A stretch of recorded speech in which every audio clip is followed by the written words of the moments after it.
can be stabilized for distribution. You're not aware what nanoparticulate matter is. It's that matter which exists on a scale of 1 × 10⁹. Very, very small. Smaller than a cell.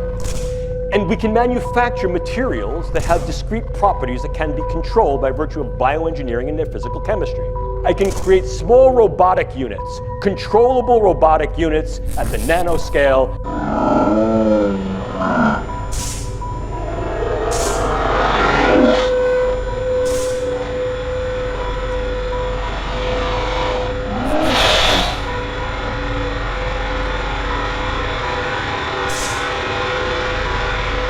Warned by the FAA not to fly to New York on the morning of September 11th as well. It was reported by the Times of London. We have the San Francisco Chronicle, MSNBC, the Associated Press reporting all of this.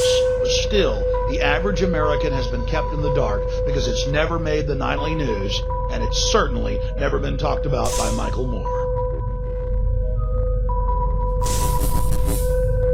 And that these two can be aerosolized to create a nanoswarm of biopenetrable materials that you cannot see, that can penetrate all but the most robust biochemical filters, that are able to integrate themselves through a variety of membranes, mucous membranes, and wherever, mouth, nose, ears, eyes, can be then uptaken into the vascular system.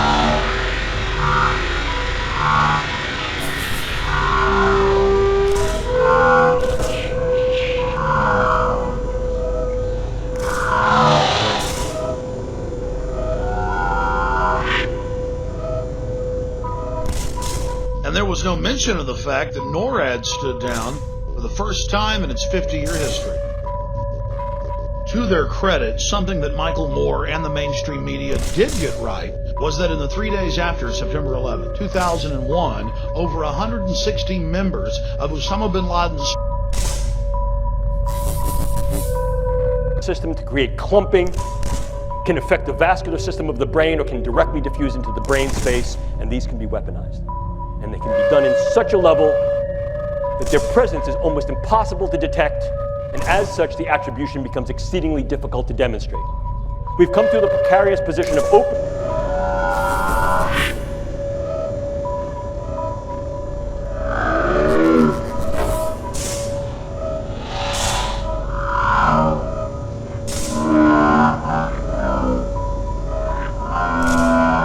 family were flown out of the country to Saudi Arabia.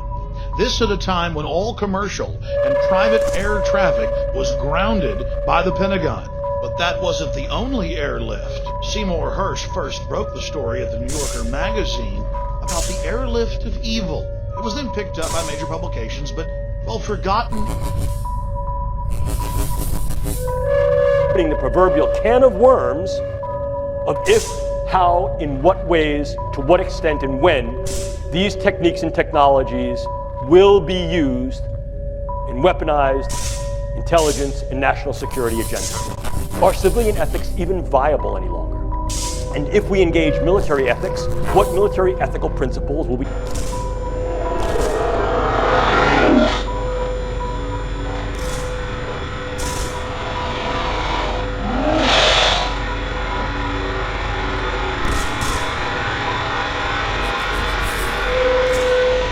into the memory hole. At the end of the 3-week-long Afghan war in Afghanistan, 8,000 Taliban and Al-Qaeda leaders were loaded on U.S. government C-130s and flown out to Pakistan to safety. Engage. The brain is the current and future battle space.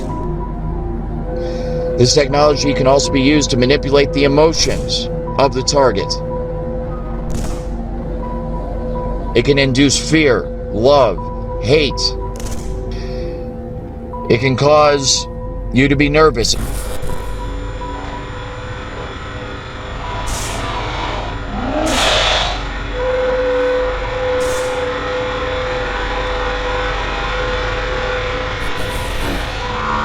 It had been their job to stir up the phony crisis in Afghanistan and then give George W. the fake victory.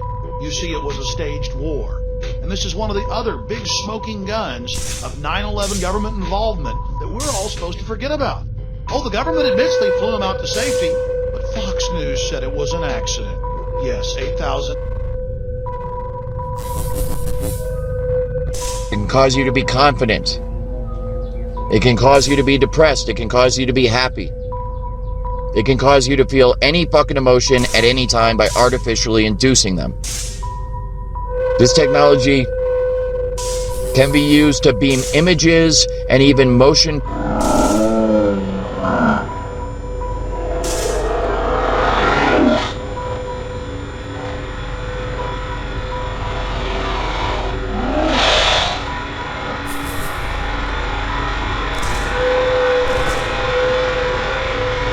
Taliban and Al-Qaeda cream the leaders being flown out to safety. And top generals were told to release Taliban generals. They were told, let them go. And some of the generals got angry and went public. The FBI has gone public, as well as the CIA. They've even leaked the orders. Pictures into one's brain. Images and motion pictures that are so realistic that you think you're actually watching a movie or seeing something in reality. It's like a virtual reality 3D rendering that takes place within the target's mind. Let's imagine that we could take our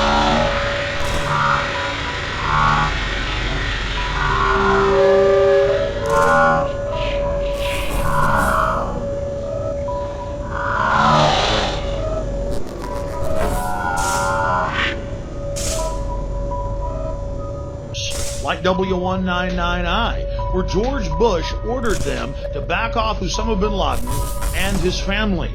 In fact, they even fired some agents that refused to follow their orders. There were red flags everywhere. Everyone knew that the attack was coming.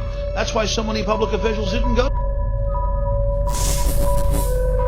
our brain out of our body and keep it alive in a glass box.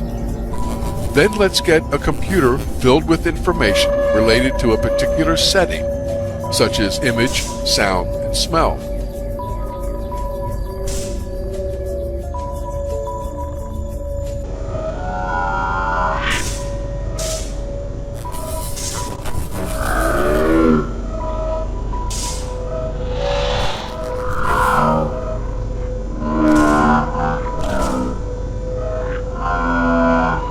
New York. But months before, there was the Bush administration frustrating the investigations, ordering the agents off the cases, ensuring that the attacks would go forward. Then there were the media reports by respected institutions, backed up by hospital officials at the American hospital in Dubai, Pakistan.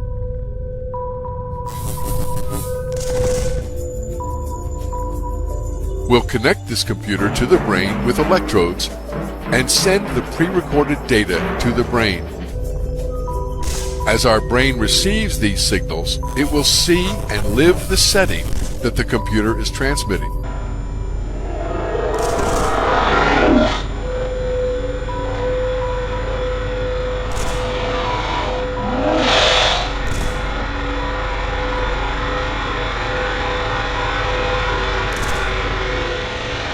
Of Osama bin Laden meeting with the CIA Middle East section chief for 10 days in July of 2001, months before September 11th. The question is, what was the CIA doing meeting with Osama bin Laden? Getting their story straight? Well, look, 2.5 years ago I said that Bush was in business with the bin Ladens.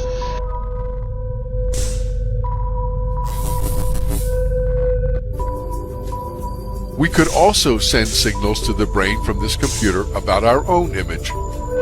For example, we could send the electrical information, such as the sight, hearing, and touch, that we would experience while sitting at a desk. Our brain would perceive that we were a businessman sitting in his office. This imaginary world would continue as long as the information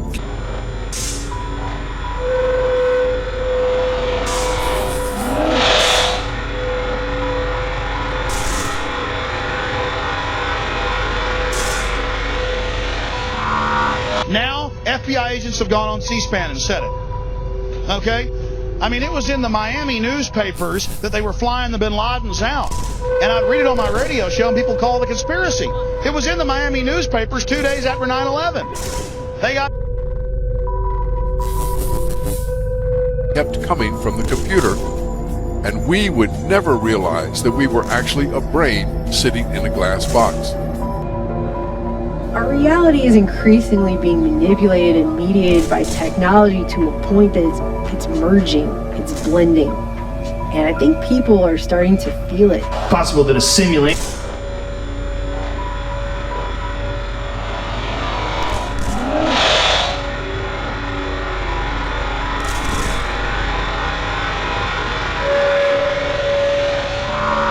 photos of them flying the bin Ladens out of the country when you and I were not allowed to fly. Bush and his family got their first money for Bush's Arbusto oil down in Texas from the bin Laden family. FBI agent Robert Wright at the National Press Club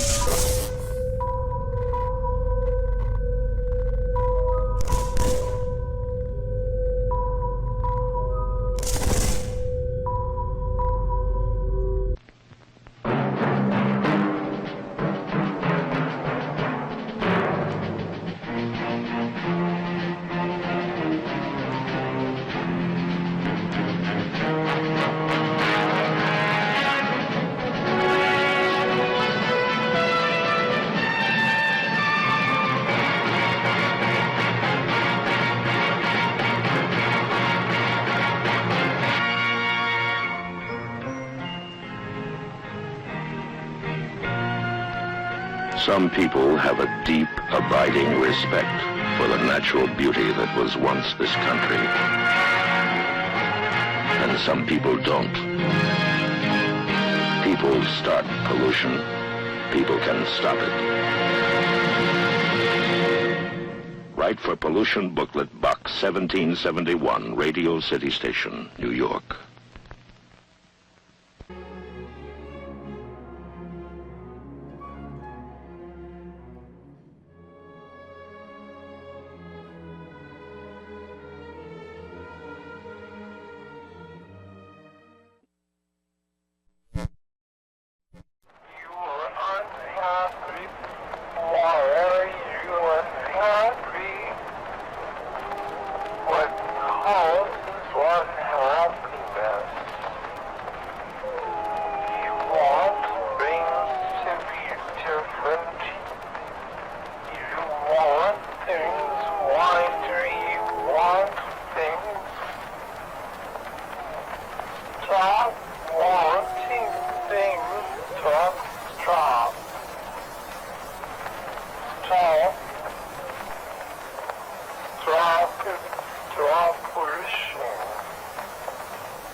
Stop.